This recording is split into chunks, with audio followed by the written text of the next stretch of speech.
Welcome to Take 303, powered by Four-Way Media. I'm so sorry. Did I do the hit on the back thing? Of which I've always thought that's just an excuse to hit somebody in the back. That's not a thing. That's not a thing. Don't do that. Don't do it. 3.8 out of 5. Whoa, no! That just doesn't work for us. Sound, speeding, camera, rolling. Scene 84. Take 303, mark. I know half stars on take 303. I know half stars on take 303.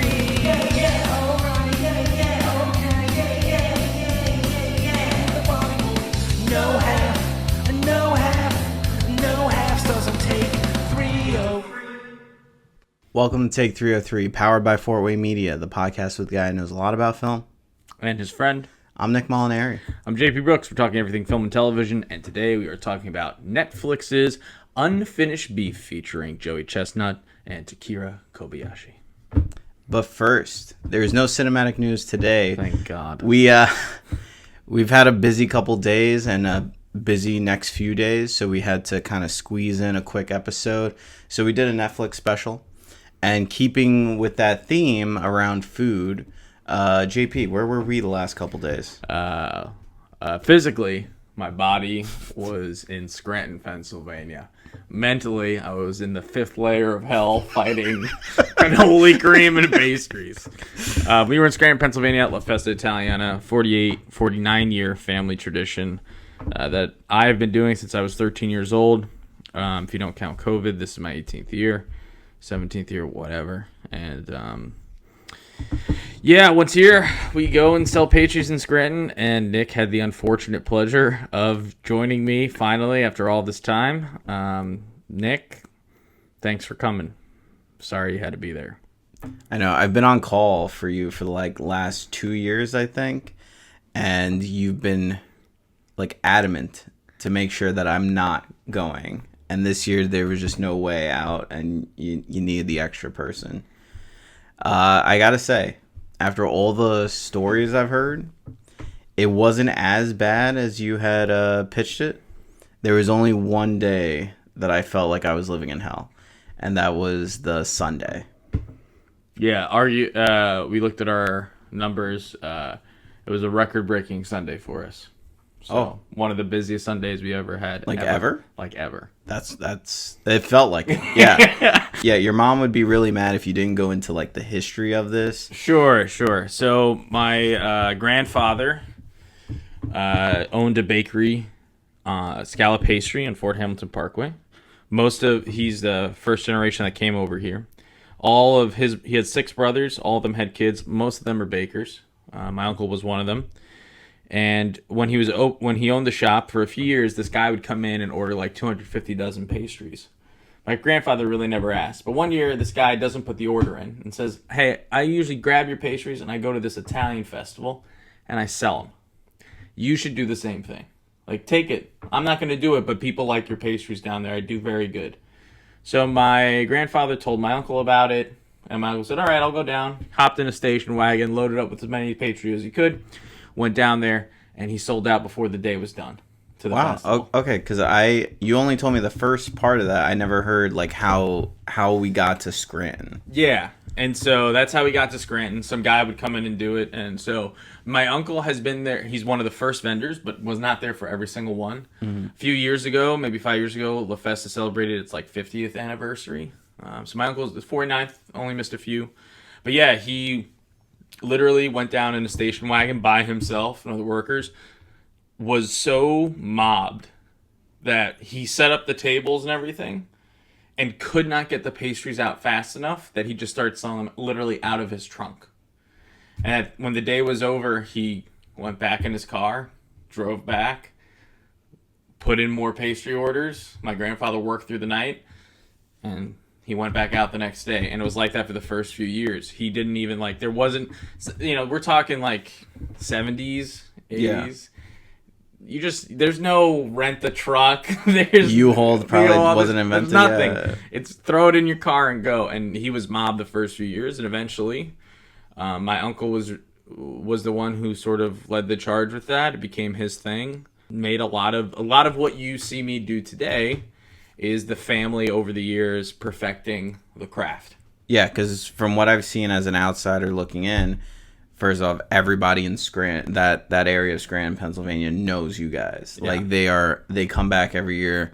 You're like literally the first stand right next to the band area, and like you got prime real estate right there, and everybody goes for scallop pastries. So like I know that this is a long time coming, and then your mom, you know, has like a book of like the records for like the last 50 years of like how much you guys are selling per day, what you're selling, the amounts, what is going faster than others, and it's all really set up. Like it's funny how many parallels there were to a film set, because all I heard for 4 days in a row, at least once per day, it was about how we're gonna fix something for next year. Like it's all about like not necessarily like things went wrong and like, oh, we got to do this better next year, but it was like everything we were doing was like we're prepping to make sure that next year is even better than this year. And it feels like that's just how it runs every year. And you would think 49 years, like you figure, like you would have it down to no, the but science. that's what I'm saying. Like it's not. It never is. It's not. It never is. Yeah. Like you have to adapt to the people and everything else. Like, you know, for example, like lobster tails. Lobster tails were your big sellout. Like that was, I think that was the first thing gone. And you said last year that was not the case. No, we had leftover lobster tail.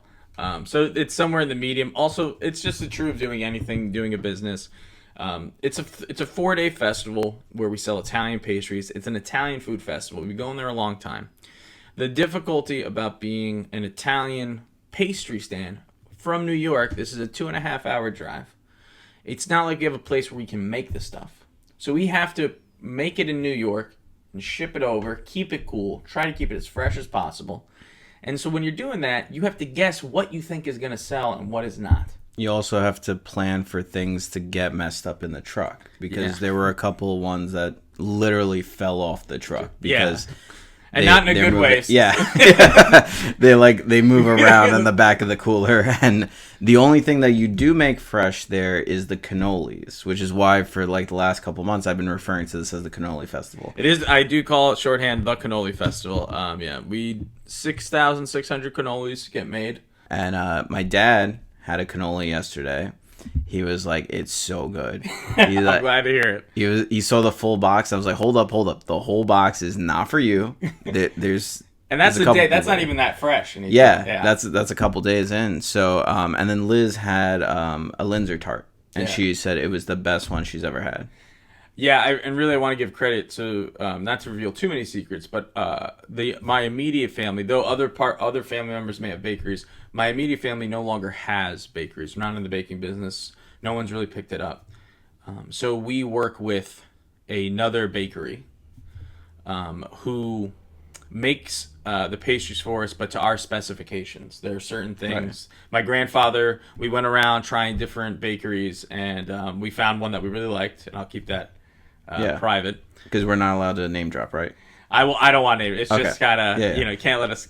I do have a question, though, about that. So this bakery, this unnamed bakery, when they make it to your specifications, all these different pastries, is it just for the cannolis or everything else, too? There are some other pastries that are, specified. Okay. So now, those specifications, do they keep that year-round with their other stuff, or they make it just for you guys? I believe they make it just for us. I think they do make some things. Now, some things that we do, it's like the old traditional way of doing it.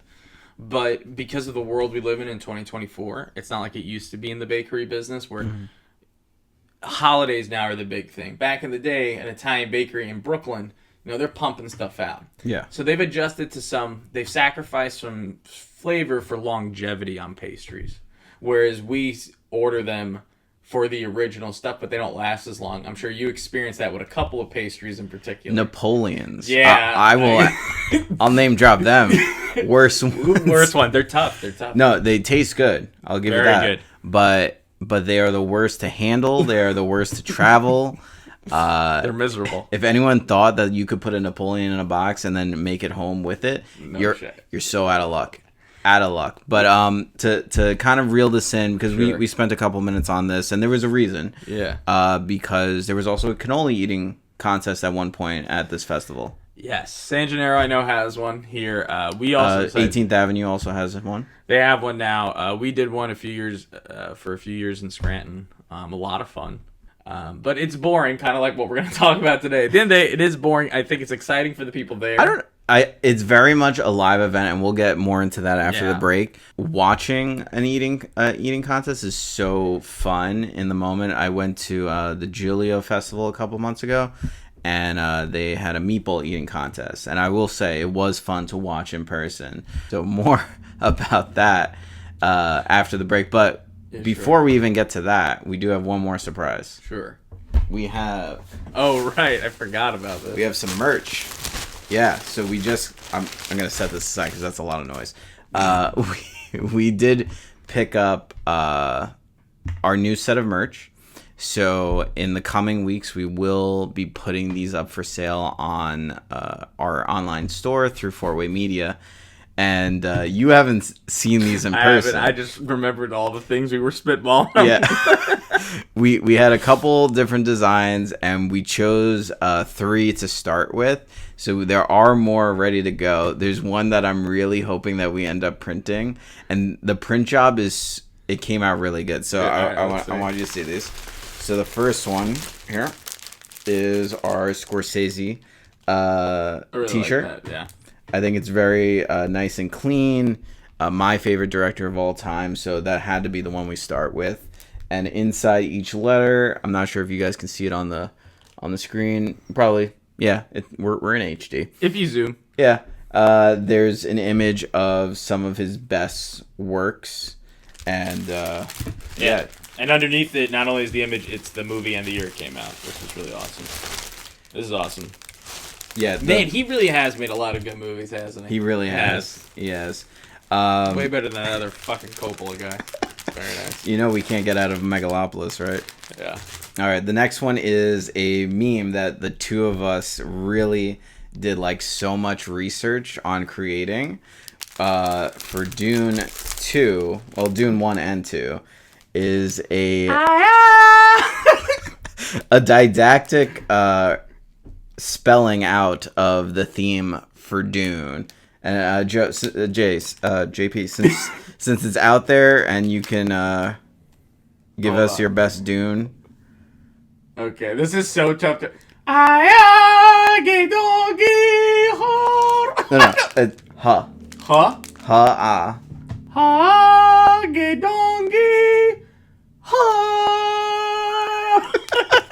It's so dumb. It's so dumb, and I hope you buy it. You also have an image of Timothy Chalamet. I said it's tough. It's tough when you read it like that. Yeah, better when if I read it, I'm fucked up. But also, yeah, the colors came out so nice on those. I don't care if nobody buys this one t-shirt but me. This is, I will say, the best pivot of all time. let it be known, the best pivot of all time. This one was completely me. You were on cannoli prep, and I threw away one of our designs that we had agreed upon. And I was like, no, I have a way better idea. This is the money right here. This one, you'll have to flip as we go for it. But if you saw Deadpool and Wolverine, it's been a long time, so spoilers are about to happen. But Gambit is in the movie. And if you remember some of his iconic lines... I'm about to make a name for myself. Which actually, awesome. This one, you could take a... I'm about to make a name let me see. And this has been memed on. Yes, so many times, but there's no shirts. You know, I've really... Oh, there it is. There it is. But yeah. my hands don't work. Our printing... Yeah, I can imagine. Yeah. Our printing place, they upgraded their equipment and their processes now. Hey. Right, I'm about to make a name for myself. Yeah, look at that. Hold the other side. Yeah. That looks really nice. This came out so good. I mean, I'm going to be honest. I kind of want all of these. Well, these are yours. Oh, these are mine? How much do I owe you? No, don't worry about it. It's sick. Oh, man, I'm going to wear this. I'm going to see my dad after this. I'm definitely going to wear one of these. Everybody has a vision. Everybody has a dream. Something that needs to be captured on the big screen. We at 4-Way Media love taking your passion projects and bringing them to life. Whether you're a passionate artist or a small business owner, With expert videography and photography, we're going to take what you love to do, what you love to make, and transform it into a cinematic experience. Fort-Way Media. And we're back, and we're talking Chestnut versus Kobayashi, unfinished beef. This has been... you child. This has been 15 years in the making. For anyone who hasn't heard of these two guys, they revolutionized not only Major League Eating, but popularized the Nathan's Hot Dog Eating Contest. It was originally like a side street kind of thing. My dad remembers it growing up, and he said, like, yeah, there's a couple people out there. It grew into this big phenomenon with Kobayashi. It's an hour-long show on TV. It's a 10-minute contest. So there's always fluff to get you there. They never actually show you the female contest. I always wondered why they would just, like, sidebar that. And gotta be provocative, right? It's just gotta be. It's gotta be the reason. Could be. I mean, even in 2024. I'm a child. Like, every man over 30. So these glizzy gobblers out here have been doing this for a while, and Joey Chestnut and Kobayashi had a really long feud for about 3-4 years, and this is the first time that they're on the same stage competing against each other. And similar to the 1 hour broadcast, there was a lot of fluff, and this really could have been cut down. You know it's a bad event if Rob Riggle is your main host. No offense to the Wriggler. You're like... He is the perfect definition of 3-minute comic relief, and no more. Yeah, like there was one offline where he was with the Olympians, and he goes, "What's your favorite Rob Riggle movie?" And I'm like, "There's Rob Riggle movies? I thought you were just like that guy in a movie, like other people's movies. Like I would say the best Rob Riggle movie is probably like 21 Jump Street, yeah. But I would not call that a Rob Riggle movie. That's like his best role ever. Yeah, because he's just playing the same character he plays in all his movies, but to 11. And I knew this was going downhill in the first minute of the show when they were like, all right, this competition starts in 55 minutes. I'm like, 55 minutes? What are you going to do for the next 55 minutes? No commercials? That's wild. The other thing, when they were talking about predictions, you probably don't know this because I know you don't watch football. Rob Riggle also does picks for Fox. Like, so they make for games. Like, he does silly things. I know he has like a game show or something like that. No, but exactly. And if you know the Rob Riggle game show, please post in the comments below. And if you Google search, let us know, because I don't know what this guy does. No, it was terrible, right? Like, it wasn't fun. The actual competition too. I mean, it all hinges on the competition, and unfortunately, spoiler alert, it's a blowout. Yeah, it was crazy. They built that up so much, and to have it not even be close. Which, I'm being honest, that's what I thought was going to happen. Now, Nick, I don't know. I'm really glad we covered this. I think you suggested it, right? Mm-hmm. I actually watched the documentary about it. Okay, I didn't know there was a documentary. There is an ESPN 30 for 30 about Kobayashi and Joey Chestnut and competitive eating. So I learned a lot. And I'm excited to talk about this. I got some history to tell you about it. Okay. Yeah. So let's start with the highlights. I absolutely loved, outside of just the general competition, probably the only segment that I really loved was when they talk about the strategies and the training that they go through for this stuff, because you really just, like, every time we watched it when I was a kid with my dad, we always wondered, how do they do this? Like, how are they eating that much, and how does somebody even train for that? Like, when I think, like, right now I'm doing like a strict diet myself, and I'm like, if I had to train for something like this, I feel like you would just be destroying your body every single day consuming like that much. Yeah, and it's not just eating all the time. In fact, Joey Chestnut says he only eats hot dogs once a week, and the rest of the time is devoted to training his jaw muscles, his tongue muscles, his inhaling ability, all this swallowing, all this stuff that you think, like, can you train that? Yes, you can. So what did you learn in the documentary outside of this? Learned that these men take this very seriously. Like, this is not a joke to them.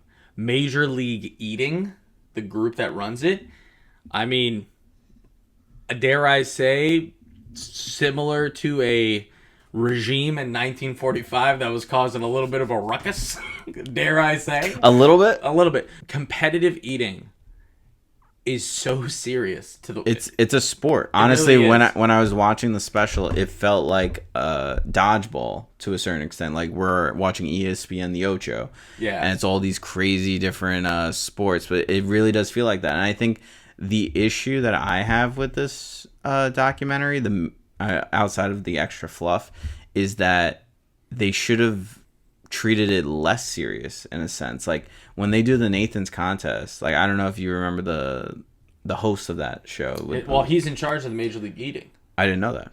Yeah, and he's a dick. Okay, but he's the best part of that Yes, competition. he is, because he's a dick. Yeah, I mean, some of the best dicks in the world. They like really just like know how to entertain people. It's unfortunate. And he's got a lot of say, and especially in the documentary, you learn that, like, I'm not saying it's all him, but you definitely view him differently.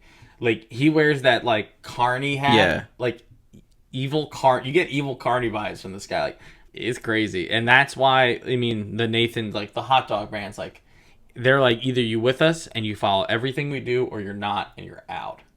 Yeah, because Joey Chestnut just got banned for his, I think, dispute over vegan hot dogs. Yeah. I did like Netflix freeing this up because there was no way that we were going to see these two go up against each other ever again. This was the only possible way. Yeah. Yeah, and I'm glad that it happened. I'm upset how they did it. Yeah, even like when we talk cinematography, because we're not just being like idiots here and like reviewing a hot dog eating contest. We're talking about the cinematic The production of a hot dog eating contest. It was fucking terrible. Yeah. It was really bad. When I think about this compared to the broadcast that Nathan's does, there's like, it feels like just like twice the amount of camera work going on. You get those slow motion cutaways, you get the play by plays. Like it just felt like there was more going on at that live event than this one that was indoors and so easy to control. Yeah, and in the sports world, there's usually about a half hour to an hour before a game starts where they really hype up the event. There's a lot in sports to break down. Clips, highlights, replays. That's kind of tough to do when a guy's just eating a fucking hot dog. Right? Like, But I'd like to see it. and there is strategy and all that, but is there an hour worth of talk? I would have liked maybe a half hour. I did say a half hour would have been great. You know what would have been great? If it was like less of the, side competition things and that it played. And again, like you're the sports guy. I'm not necessarily the sports guy. We kind of should have redid the intro. It's like the guy who knows all about sports and the guy who knows, his friend. and his friend. Yeah. But I kind of likened it, especially with the posters in the background. It was kind of like a boxing match. Yeah. And there's like there's words for this, like the undercard and the main card. Yeah. That kind of thing. So I think there should have been a smaller contest and then this one, and it should have only really been 30 minutes. Yeah, it should have been 30 minutes, and definitely building up the rivalry, the story. Like, I was really interested when they showed the training, and I was really interested when they'd go over the history. Right? Yeah, those segments I think were really well done. Then you might like the documentary. Okay. I feel like the segments that they did with the two main guys, Kobayashi and Chestnut, those were really done well. Yeah. And I think they were very interesting. I think there could have been really great maybe behind the scenes footage potentially of them meeting beforehand and talking about like rules and stuff like that. Because they mentioned like there was like a whole thing where they didn't want to shake hands or something. Like I would have liked to see that, not hear about it. Yeah, I'm surprised you're not into boxing, because that's all boxing and UFC is. It's like all the trash talk beforehand. Yeah, like I know WWE is like the whole like backstories of all these people, but I never really got into the UFC and boxing like that. Like I've seen like select ones, and I think I just wanted it to be more like dodgeball, where it had like the colorful commentators and all this stuff. Like I know that's hard to do with a live broadcast, but I feel like they could have done a better job. Yeah, I'll take themselves a little less seriously, or like be a little bit more comedic. Would have been funny if at least one color commentator who's kind of being silly, like, hold on, another hot dog. Boom. Yeah, like, I feel like you could have done a better job. Like I've seen you commentate on like film sets, like where people are breaking down equipment. It's like, oh, he's reaching for the C stand. He's going for the bag, John. Traveling points. He forgot to call points. Ooh, that's gonna hurt him in the long run. Director's coming over. It looks like he's out of the film. And set. just like that, he got flashed without calling striking. That will be a point deduction. Like, that would have been funny. Yeah, that and would've been good. I think there were like little moments. I don't know if you caught this because I don't know how spaced out you might have been when watching this, but there were at least 2 or 3 direct moments where they didn't know what to say. Yeah. They had like an empty space and they were like, so we're going to cut to these other guys. Like, they really didn't, it felt like they didn't rehearse this at all. Yeah, and like, clearly they didn't. There was one point where I'm glad you kept your phone on the table because one of the commentators had his phone on the table and went off during the broadcast. Yep. And he was like, he had to like turn it and like, you know, click it off. And I was just those little things kind of took me out of it. And it was like, I don't think anyone here cares about this. Like, they really sold their soul for this paycheck. Yeah. And Netflix had to make it an hour to make it an hour. And if you're going to make it an hour. It wasn't an hour. It was an hour 12. Yeah. It was so Well, crazy. it was an hour to get to the competition in 10 minutes. I just think if you're gonna have an hour broadcast of the pregame stuff, you gotta have more interesting. I thought the girl eating watermelon was insane. I did think that was. enjoy Did it. you see the little fun facts at the bottom during Yeah, that? yeah. That she can inhale and bite at the same time. Yeah, swallow and bite. Yeah, swallow and bite. What a Swallow fuck. and inhale. That's a national treasure right there. A British national treasure, but a national one. Do you know of that girl that did that? Leah, whatever her name is. No. So I looked at her Instagram. Leah Shucked Kever. That's what it is. Leah Shucked. Shut Kever. Leah Shucked. Okay. So outside of this image right here, all of her posts. Jesus Christ.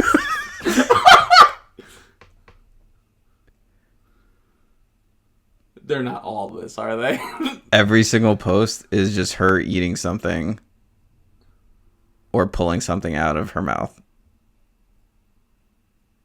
Is that an edit? Yo, I get one. Come on. That's disgusting.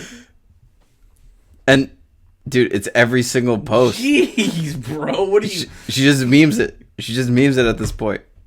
She knows. She knows. She knows. She knows. You know, Smart, clever. Huh? You know all those movies that we say they don't know who they are? She knows who she is. She's aware of the brand. She's aware of the identity. Because really, what more could you do, right? And I'm thinking like the top 3 videos that were pinned were all that and like guys reacting to it. And then I'm like, oh, so that's hilarious. And then I look at the rest and it's all of that. And I'm like, oh my God. And then you wonder why they don't show the women for the hot dog eating. But to bring things back to topic, Watermelon Girl, clearly an athlete of... It was insane. Yeah.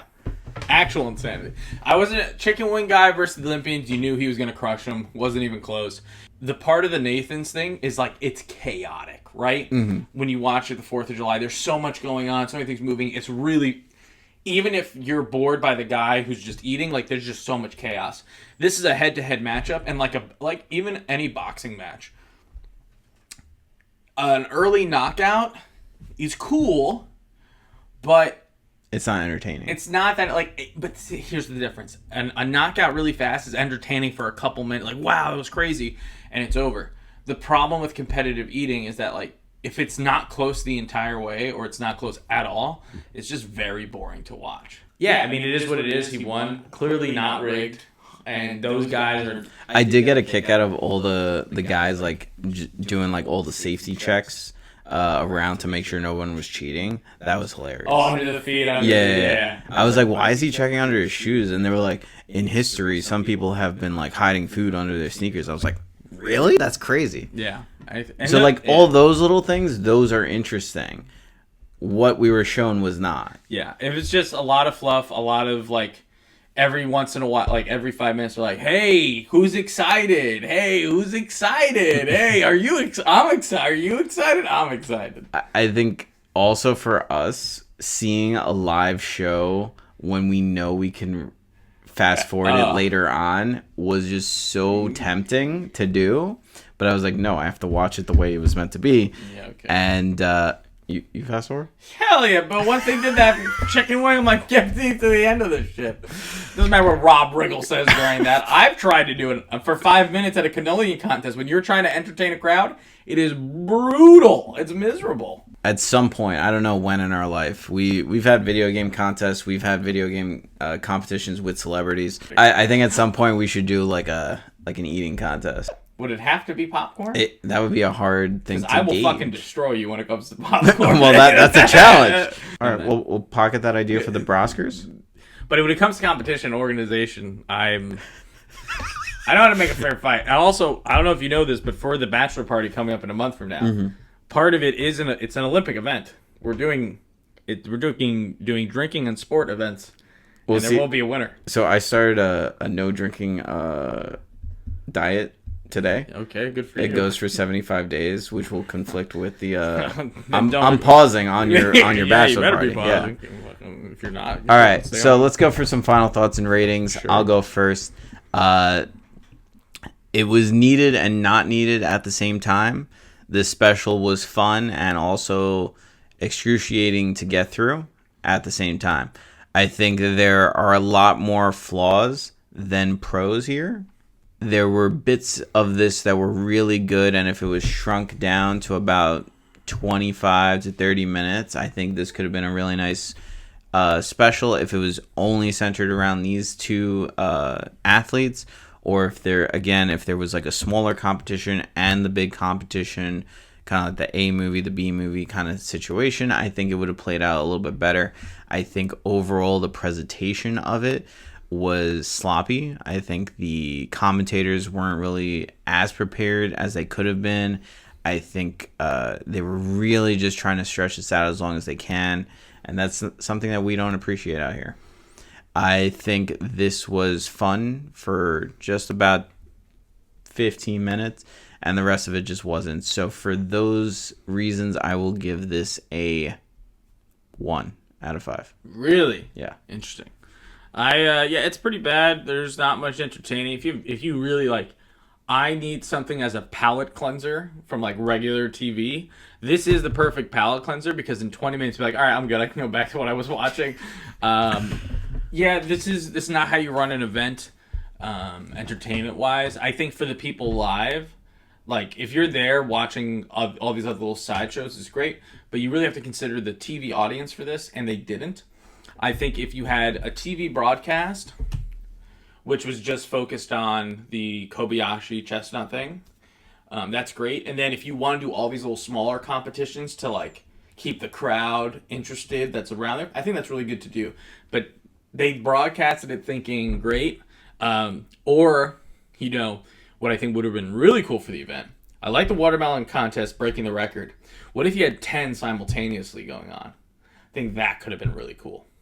Like different competitions? Right, yeah. like 10 different record breakers. So watermelon going on, this thing going on, and you watch that all go on at once. That could have been, I think, pretty entertaining. Yeah, because they tease us with like, Guinness has so many like niche. Right. So imagine, and then the commentators have more to talk about because really at the end of the day, it is just you're watching somebody eat. Very difficult job for commentators, the guys on stage.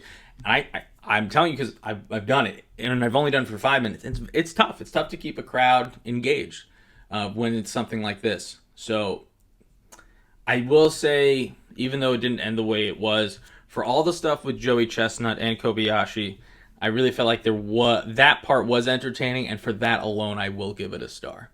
I think I'm going to give it a 2 out of 5. I think everything else is complete and utter poo-poo, and ultimately, at the end of the day, this is going to be very forgettable. The only thing that's going to be remembered is Joey Chestnut won.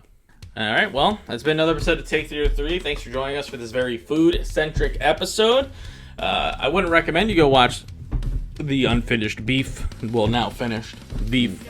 But you would recommend the 30 for 30. I would recommend the 30 for 30. I think it's way more interesting. Storylines, villains, and your heart goes out to Kobayashi, a guy who I think has suffered a lot of injury and who really is super passionate about something that I didn't think you could be passionate about. And he is, and I think you feel for him at the end. They really make him into the sympathetic hero, I think. So Anyway, tell us what you think about it. How many hot dogs can you eat in 10 minutes? My personal record, just hot dogs in a single sitting, is 5. I think I've only gone up to 3. Yeah. It was just literally we only had hot dogs and I was starving. I said I'm making the rest of these hot dogs and I am eating them. By the way, ketchup or mustard? Ketchup when I was a kid, now it's mustard. Yeah, adults, we go mustard. Tell us what you like on your hot dog, or better yet, did you watch the hour and a half? I want to meet somebody who watched the whole thing live. Who are you and where do you live? What the fuck are you doing with yourself if you sat through the entire thing? I imagine most people got up, but anyway, thanks so much for watching. Leave a comment, subscribe to Take 303 on YouTube, Take.303 on Instagram, and FortWay_media on Instagram.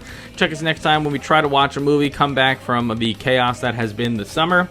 As school begins and Labor Day is over, wishing you good luck in school, but most importantly, go fuck yourself with the traffic. Have a good day. Bye-bye.